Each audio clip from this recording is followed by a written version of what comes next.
Je vais, dans un premier temps, donner la parole à Monsieur Ángel Gurría, qui va vous parler de l'initiative pour la croissance inclusive dans les villes et surtout du lancement du plan d'action de Paris, Paris Action Plan. So, Mr. Gurría, the floor is yours.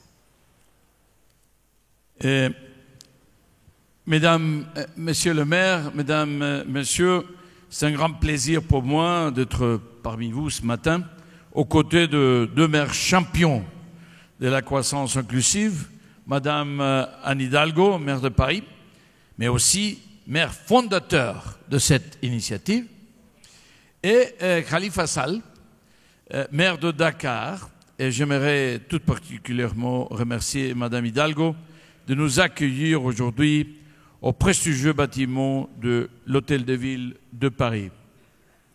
J'exprime également toute ma gratitude à l'égard de M. Darren Walker, hero of Rikers Island and of Harlem and of the Katrina, New Orleans, and of so many patrons of the arts, and of course, great supporter of this initiative. Thank you so much. Aussi, tous les représentants des institutions partenaires ici présentes, United Way Worldwide, le C40, C40, ICLEI, CGLU, Cities Alliance, and la Brookings Institution. Now, I'm switched to English, as Madame Pialot has suggested. Yes, please do. Over the past months, we have been reminded time and time again that many people in our societies have come to feel left out and left behind. By many measures, they are right. Across the OECD, the average income of the richest 10% of the population is 10 times that of the poorest 10%, up from 7 times 25 years ago. This is probably the worst part. You say, well, 10 times, is it big or small or whatever? It was 7 times only one generation ago. In one generation, we have become 30 to 40% more unequal. In terms of wealth, the situation is markedly worse. In 2012, across the OECD, the top 10% controlled half of all the household assets, and in a number of countries, the top 1% held over 20% of all the assets. In stark contrast, the bottom 40% owned only 3% of the national wealth on average. These disparities strain the very fabric of our societies. It is more urgent than ever to take action, and cities and their leaders must be at the center of this fight. We need cities at the heart of the fight for inclusive economies. The Tale of Two Cities, to refer to the famous Charles Dickens book, continues to ring true in too many places. Cities are thriving by many measures. They account for 60% of the total employment creation. Household incomes are on average 18% higher in cities than elsewhere. So these are the positive signs. But there is a flip side to this coin. Cities also register higher levels of income inequality compared to their average national numbers. Copenhagen, Brussels, Paris, Santiago all record the highest Gini coefficients in their respective countries. Cities also record staggering disparities in health, not just in income. Health, education, labor markets, and in the ability to access essential public services. Our report called Making Cities Work for All, which we presented in the Habitat meeting in Tokyo recently, shows that life expectancy can change by an incredible 20 years across neighborhoods in a single city, Baltimore or London. Where you live determines how long you live and your chances of getting a job. Now, today, I'm proud to deliver the Paris Action Plan for Inclusive Growth in Cities, which will help local governments and their leaders tackle these disparities head-on. This action plan is itself the result of an inclusive process, and I'd like to thank all the champion mayors and the supporting institutions who took part in developing it. The Paris Action Plan is a critical next step in our Champion Mayors for Inclusive Growth initiative. We launched it with the Ford Foundation in March this year with Bill de Blasio in New York, with 47 mayors who signed on to it. And in so doing, they committed to work together to overcome inequalities and build more inclusive cities and more inclusive societies. Now, we turn these shared ambitions into results. With this action plan, mayors have committed to work together across 4 pillars to advance a comprehensive inclusive growth agenda. The pillars are education and training systems, inclusive local labor markets, housing and urban development, and then, last but not least, transport and critical public services. To help mayors in this endeavor, particularly in making progress on the first 2 pillars, it is also my pleasure to present to you today the work and the research that we've been doing, job creation and local economic development, which we've been producing and working to introduce precisely in this event. Now, let me just say, Madam Hidalgo and dear mayors, let me say that with this publication, what we're trying to do is produce data on how the cities are faring in the global marketplace for not just for jobs, but for skills and jobs, because the skills are driving the opportunity to get the jobs, not the other way around. While most OECD countries have enjoyed an increase in educational attainment over the past 15 years, local areas that were already leading the pack in terms of education levels have pulled even further ahead. So, l'écart s'accroît, malheureusement. Similar trends have been observed for the distribution of high-skilled jobs in several countries, including France, unfortunately. So while large cities are often the ones leading the pack, there is a risk of smaller cities, towns, and communities, and the people who live there to be left behind. This report wants to ensure that all cities and all places are empowered to break out of a vicious cycle of low quality, poorly productive jobs. So, mesdames, messieurs, ladies and gentlemen, I'd like to recognize the efforts of our champion mayors. Day in and day out, they are in the front lines to build a more inclusive society, as we just heard in the different panels. In the session right after lunch, champion mayors will share their visions, their ambitions, their sense of mission, and put the Paris Action Plan into practice in their cities. And then each one of them is going to become a beacon so that the cities around, not only in their own countries, but in other countries, will do the same. I'd also like to invite other mayors present today to inform us about their innovative experiences to promote inclusive growth in their own cities so that they could potentially join the Champion Mayor Initiative. Now, we cannot afford to continue down a path that enables only a few selected to prosper, while the others languish on the margins. Mayors, more than ever, we need you to sustain this critical agenda. Thank you very much.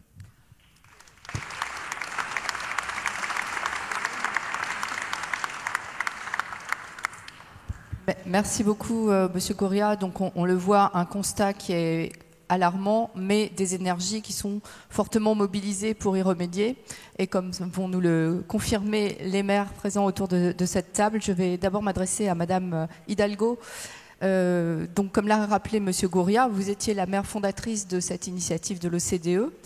Pourquoi avez-vous rejoint cette coalition des maires champions et quelles sont pour vous les priorités pour rendre Paris une ville inclusive ?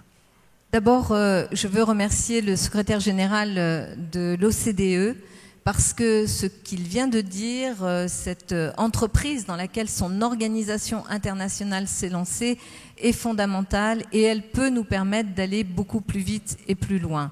Pourquoi, avec d'autres maires, j'ai immédiatement répondu à cette proposition?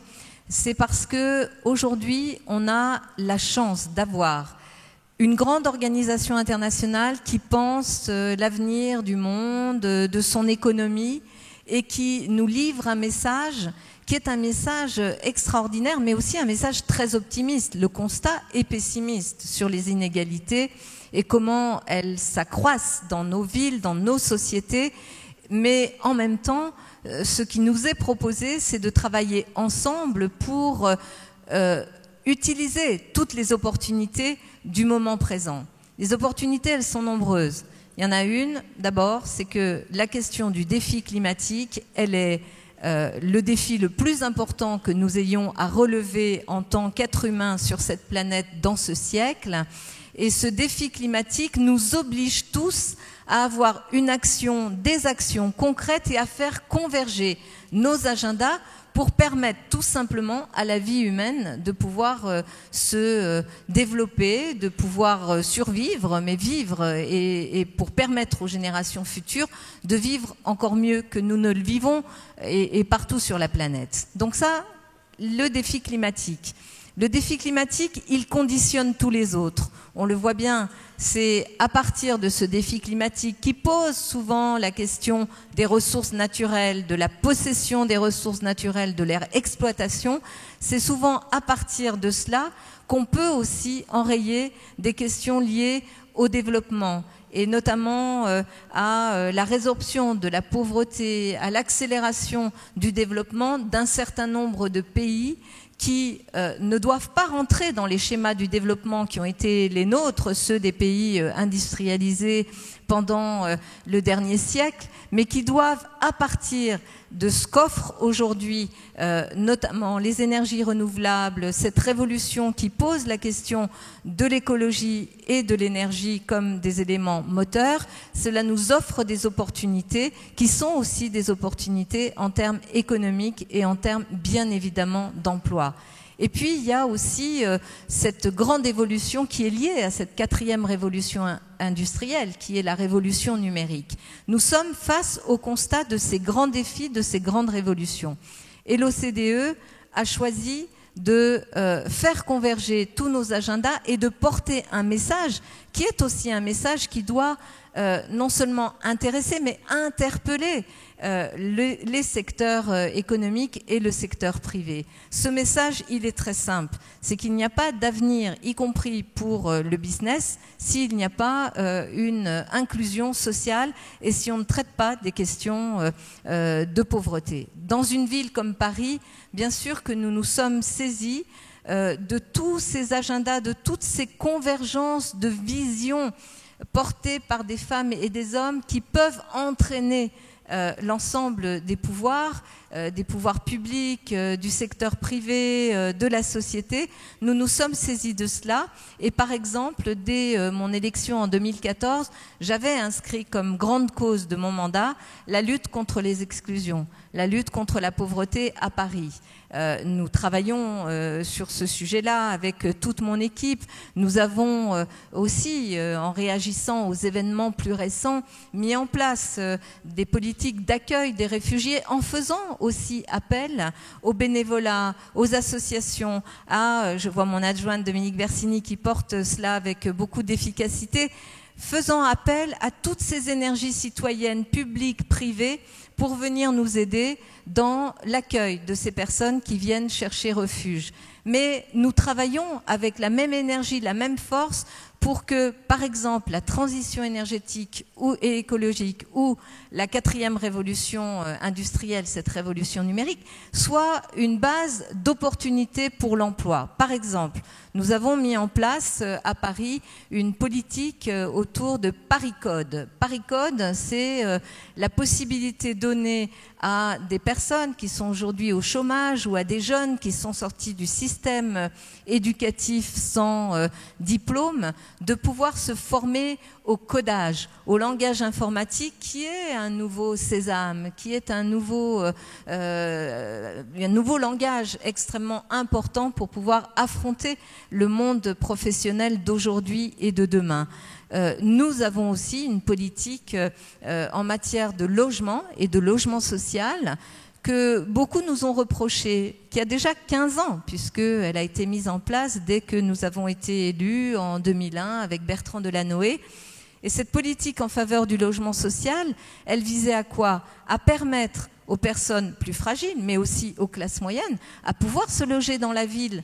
Le jour où les populations actives ou plus fragiles n'ont plus leur place dans la ville, ça ne marche plus, l'économie ne marche plus. Et donc, nous avons décidé, nous par humanisme, mais si j'utilise parfois les arguments qui peuvent être entendus par ceux qui sont peut-être moins humanistes, mais qui ont le souci du business, je leur dis, ça ne marche pas dans les villes où la confrontation des populations est organisée. Donc, ce que dit aujourd'hui le secrétaire général de l'OCDE me paraît d'une puissance impressionnante. Je veux dire qu'on peut noter parfois quand même un décalage entre ce que nous disons, nous les maires, ce qui se dit dans les organisations internationales, qu'il s'agisse de l'OCDE, qu'il s'agisse de l'ONU, qu'il s'agisse de toutes nos organisations de maires. Je veux ici citer CGLU, l'Association internationale des maires francophones, le C40, ICLI et bien d'autres. Ce que nous disons, nous, présente quand même un décalage avec une espèce de vent mauvais. Qui est là, lorsque je regarde les programmes ici et ailleurs de ceux qui ont un peu le vent en poupe, par populisme ou par je ne sais quel regard sur notre monde d'aujourd'hui avec des lunettes qui sont celles du siècle passé, je me dis, ouvrez les yeux, écoutez ce qu'on dit. Nous sommes en train de vous parler à la fois de conviction, mais aussi d'efficacité. Ce qui se passe et ce qui se dit dans une réunion comme celle d'aujourd'hui devrait dépasser largement les murs de l'hôtel de ville de Paris. Ça intéresse tout le monde. Et qu'on arrête de nous expliquer que demain, c'est en empêchant le public de jouer son rôle dans l'éducation, dans le soutien aux plus fragiles, dans des politiques d'emploi innovantes, qu'on va s'en sortir collectivement. Mais bon, je reste très optimiste parce que lorsque je vois l'OCDE engagée comme elle l'est, moi, je n'ai qu'une chose à faire, c'est m'engager comme l'OCDE. Merci. Merci beaucoup. Merci pour cet enthousiasme. Je voudrais donner la parole à Monsieur Khalifa Sall pour avoir le point de vue d'une ville, comme on dit, du Sud, en tout cas d'une ville en développement. Pourquoi est-ce que cet agenda de la croissance inclusive est important pour les villes en développement? Merci beaucoup. Je voudrais déjà remercier et féliciter le secrétaire général de l'OCDE et toute son équipe pour cette belle initiative. Nous étions tous l'année dernière à Tour de Han à New York pour lancer cette belle initiative. Cette initiative, c'est d'abord une vision partagée. C'est des valeurs partagées. C'est un idéal pour lequel chacun de nous s'est investi dans la vie publique. Mais surtout, c'est une ambition partagée pour construire des communautés de pensée et des communautés de vie. Aujourd'hui, ce qui est patent, c'est que la vie se déroule dans nos villes. Et c'est dans ces villes-là qu'il faut construire des communautés où chacun a sa place et chacun peut prendre sa part. Il est important donc que quand nous parlons de villes inclusives, mais surtout de plateformes et de réseaux de villes inclusives, que tous ceux qui y adhèrent partagent les mêmes valeurs. On ne saurait et ne pourrait souffrir que des maires soient parmi nous et que dans leur pratique quotidienne de gouvernance locale, qu'ils mènent des politiques non inclusives. Je crois qu'il est essentiel. Donc c'est pourquoi j'ai parlé, moi, de valeurs partagées. C'est essentiel.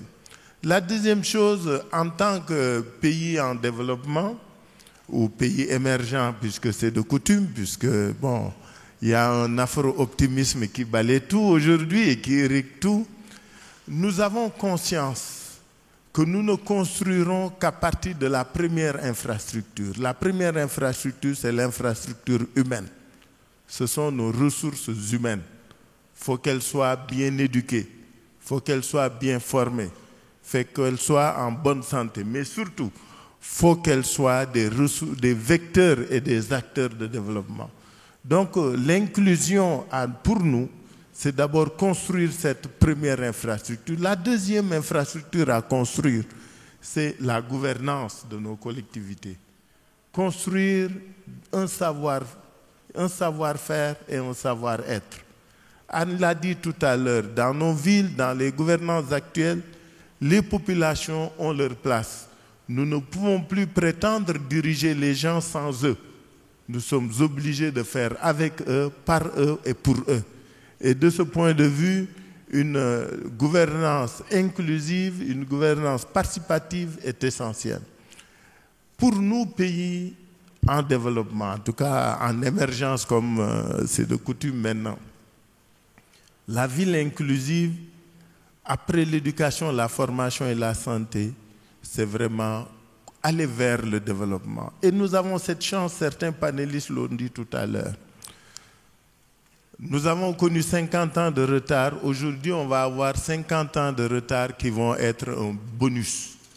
Parce que nous allons, avec la modernité, les instruments générés par la modernité, les smart cities, tout ce qui est antique, nous allons enjamber ces 50 ans de retard avec les moyens à notre disposition pour construire des villes plus inclusives, avec les nouvelles techniques de l'information, avec les nouvelles techniques de la communication, nos moyens de transport, nos moyens de vie, l'environnement, toutes ces questions, nous allons les aborder avec un œil neuf, non pas du point de vue du contexte dans lequel nous les vivons, mais nous allons regarder la question de l'environnement, de la gestion de l'eau, de la mobilité avec le même œil que Paris, en nous disant comment aller comme Paris vers le développement. Il se posera bien sûr, et c'est ça qui est important, la question de l'accès à ces ressources. Je provoquais beaucoup de personnes quand nous parlions d'économie verte et de développement. On nous dit, bon, il faut que les pays développés utilisent des énergies propres.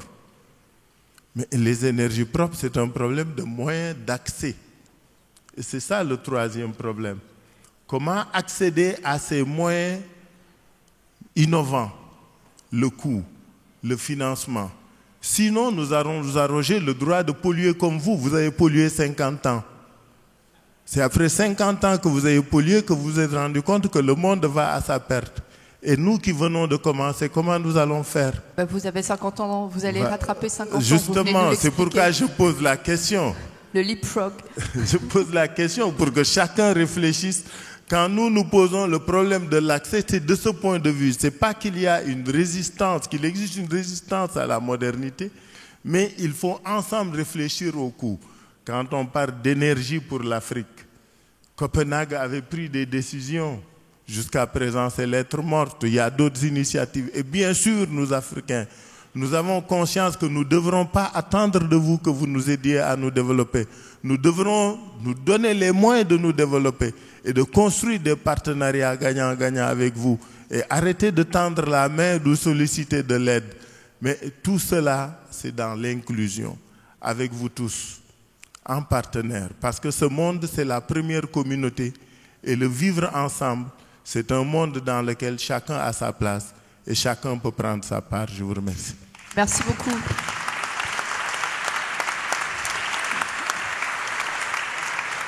Merci beaucoup pour ce discours très inspirant, très mobilisateur. I will now switch to English again and turn to Mr. Walker.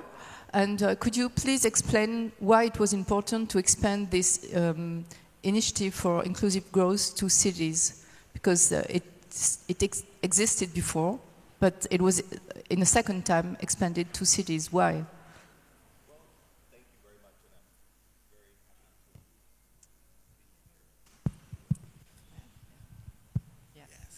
I'm very happy to be here in this great, beautiful city of Paris. And to my friend, Secretary General Gurria, congratulations. This is a remarkable undertaking. Why does the Ford Foundation care about cities? Because we believe today that if our mission of justice in the world is to be advanced, we must focus on cities. We started this effort with OECD looking at national governments, national research. But what we came to understand is that cities, municipalities, is where inequality is playing out. And not just economic inequality, but racial inequality in the United States, ethnic inequalities, political inequality. These inequalities contribute to destabilizing cities. And so we had to look at cities and support efforts like this that put cities at the center of the research agenda and at our understanding of how we solve problems. So mayors today are more important than ever. Mayors no longer can play simply to their local constituencies. Mayors must be on the global stage, bringing forth the issues, because mayors often know better what is happening at the local level. And it is the disconnection between the local and the national that often creates many of the challenges we see in our governance and in our politics. So mayors are going to be called on to innovate. My mayor, Bill de Blasio, has a statement where he says, necessity is the mother of invention. Because during a time when national governments are often in a quagmire, where there is huge discontent at the national level, cities still have to function.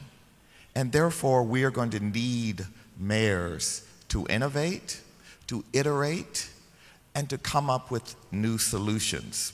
And this is going to be done through partnerships between mayors and the private sector and NGOs and entities like the OECD. But this is going to be required in the future.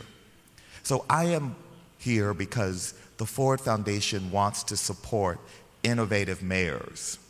And this is a place to be if you care about innovative mayors. Thank you very much.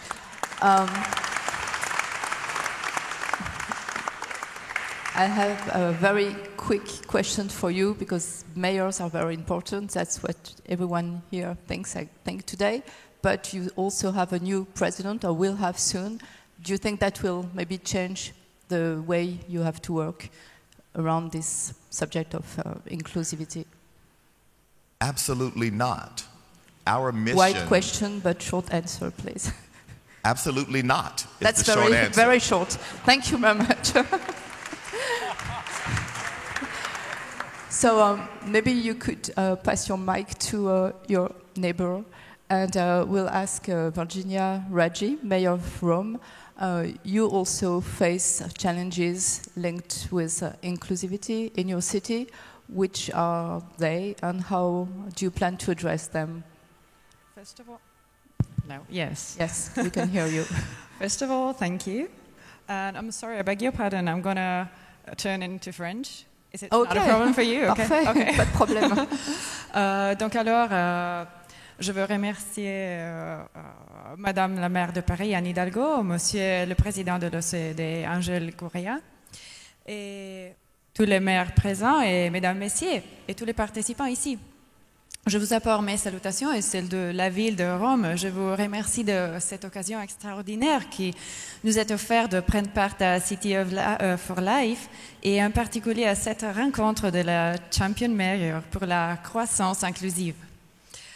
Les thèmes en discussion sont d'un grand intérêt pour nous.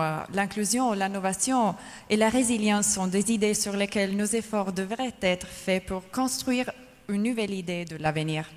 Un avenir que ne peut être séparé du passé, en effet.